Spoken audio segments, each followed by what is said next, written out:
Welcome back, my dear brothers and sisters, to episode 4 of Sarah's story.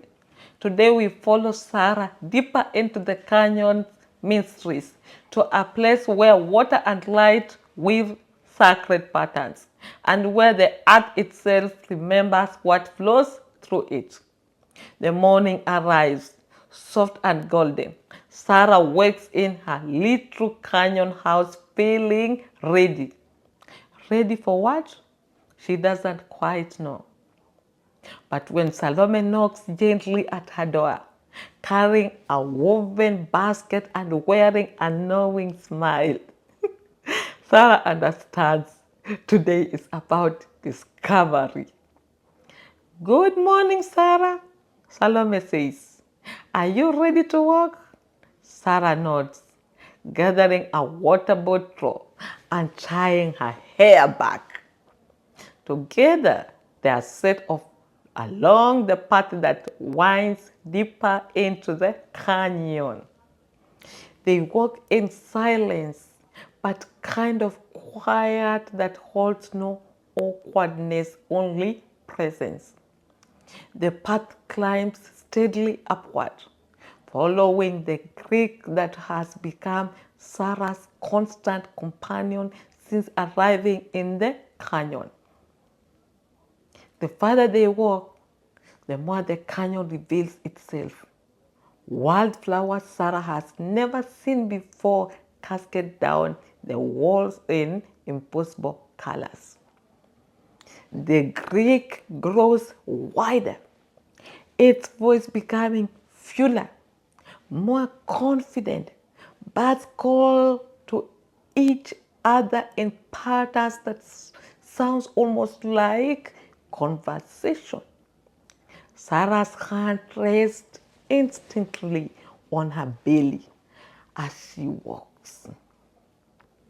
David is with her, experiencing this journey too. She can feel him, not movement yet, but presence, awareness. After perhaps an hour of steady climbing, the sound changes.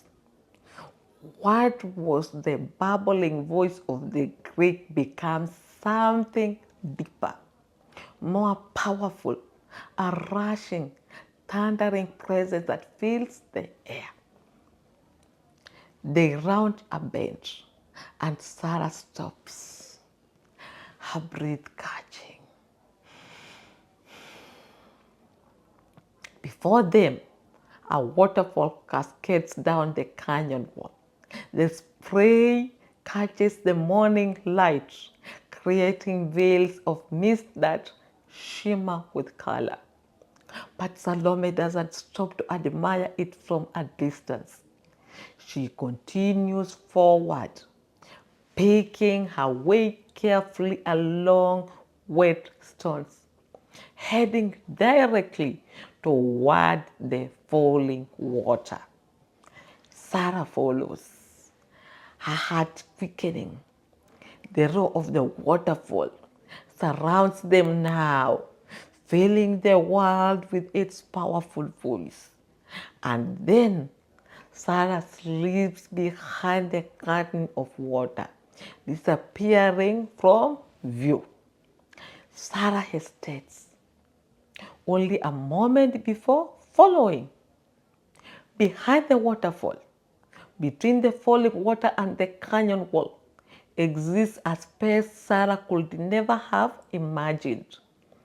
The light, oh, the light, filters through the water in streams of liquid rainbow. Hundreds of colors dance and shift across the wet stone walls, creating patterns that seem alive, intentional, almost conscious. The floor beneath her feet is soft, yielding, black earth so rich and fertile it seems to pulse with life. The air is warm, humid, filled with the scent of growing things and old stones and something else. Something Sarah has no name for. Energy, pure, concentrated, healing energy. The water doesn't just fall here.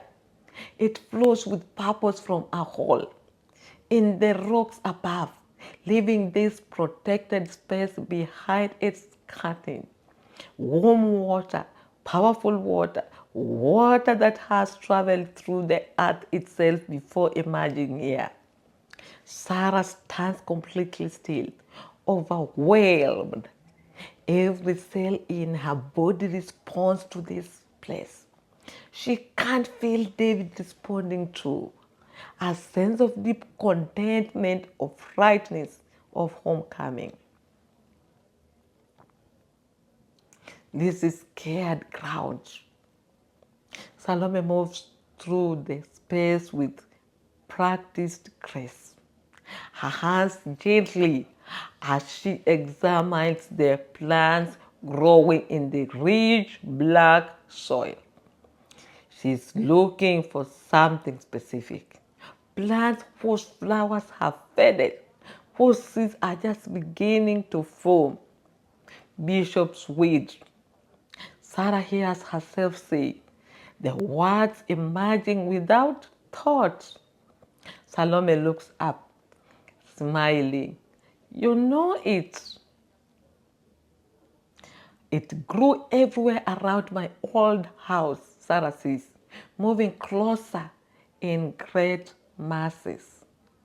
But we were told never to touch it, that it was highly toxic. Workers would come regularly to cut it all down and remove it. Salome nods slowly, selecting one plant and carefully, reverently cutting it near the base. This is quite possible. This plant has a special gift.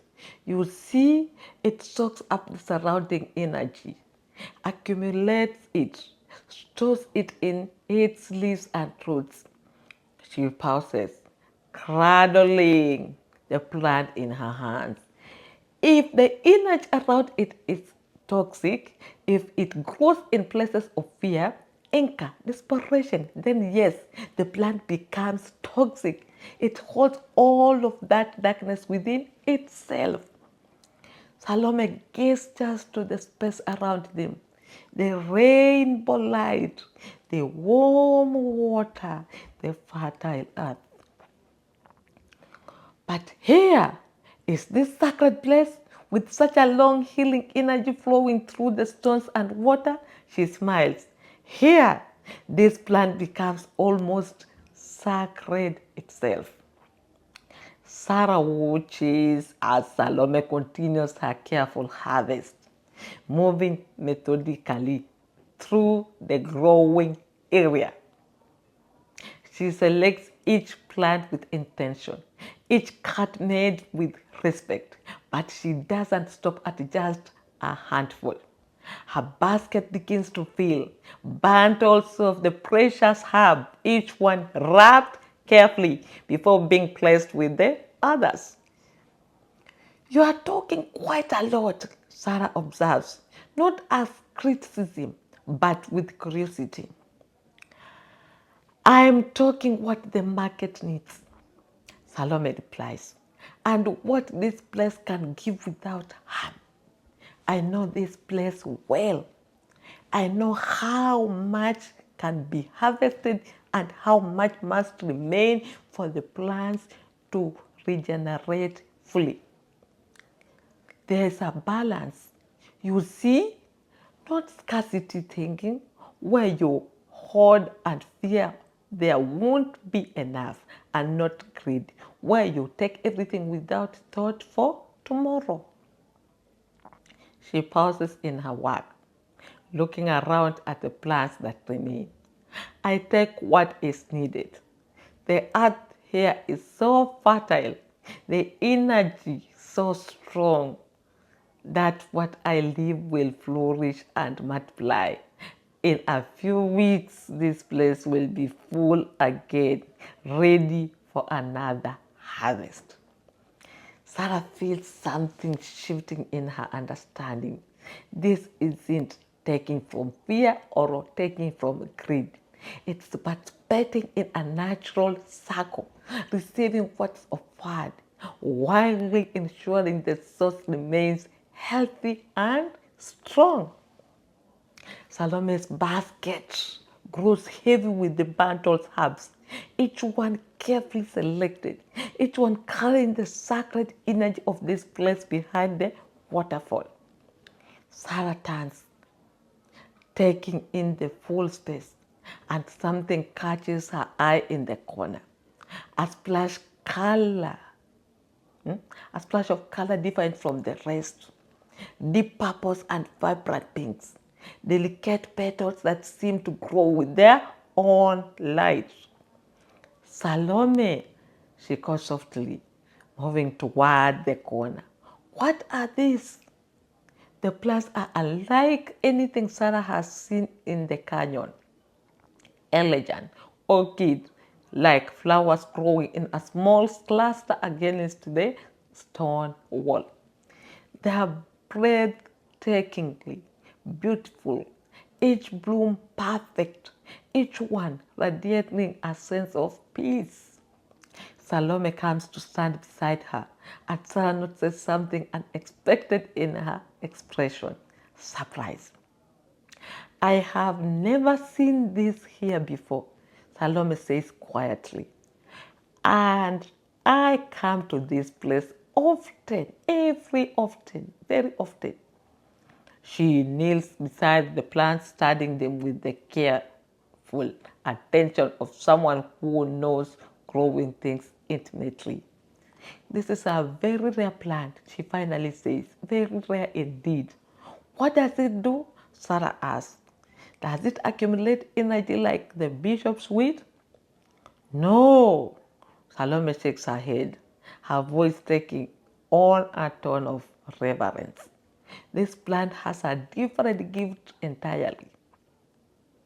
It doesn't accumulate energy, it transforms it. Negative energy, grief, anger, fear, resentment. It takes all of that and transforms it into positive, caring energy, acceptance, joy, love, care. Salome sits back on her heels, looking from the plants to Sarah and back again. When she speaks, her voice carries absolute certainty.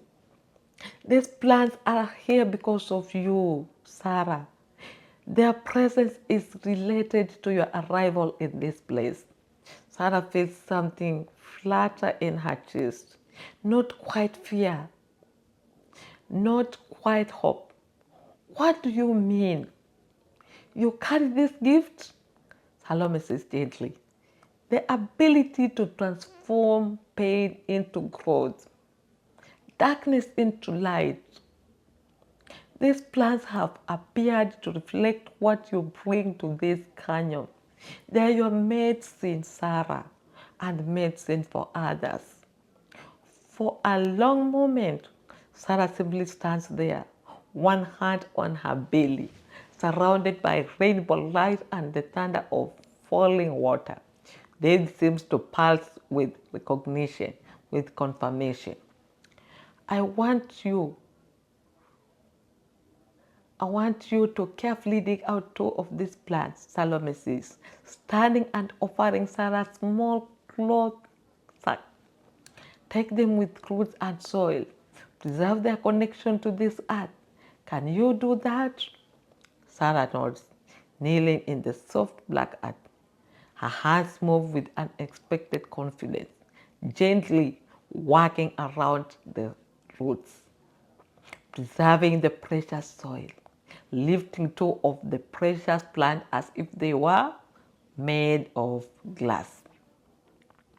The walk back down the canyon is different from the climb up. Sarah carries the sack with its precious cargo. feeling the weight of it, not heavy, but significantly meaningful. The image of the waterfall place still clings to her skin, fills her lungs with each breath. She doesn't want to talk, doesn't want to break the spell with words. Salome seems to understand this, walking beside her in peaceful silence. When they reach Salome's canyon house, they pause. Gennaro is there, walking in the garden, and he looks up as they approach. Successful harvest? He asks, smiling at his wife. Very successful, Salome replies, but her eyes are on Sarah in more ways than one. At Sarah's little house, Salome helps her understand what comes next. One plant, Salome says, pointing to the pond beside the house. You should plant here next to your water. Let it grow in your garden. Let it do its work of transformation in your home space. Sarah nods, already seeing where it will go. A perfect spot where the morning light will reach it, where she can see it from her window. The second plant, Salome continues, keep it in the pot with this soil from the sacred place around its roots. Tomorrow morning, come to my house. I am going to the healer's market to sell my herbs, and you will come with me. Bring this plant. To sell it? Sarah asked. Someone smiled in mysterious to see what wants to happen. Something we don't plan, Sarah. We simply show up and let life unfold. That evening, after planting one orchid by her pond and carefully potting the second, after preparing and eating a simple meal, Sarah sits in the gathering dusk and places both hands on her belly. David, she whispers into her quietly, how are you feeling after today? After what? After that place behind the waterfall. She closes her eyes, waiting, and in the silence, she feels it, a sense of deep contentment, of rightness.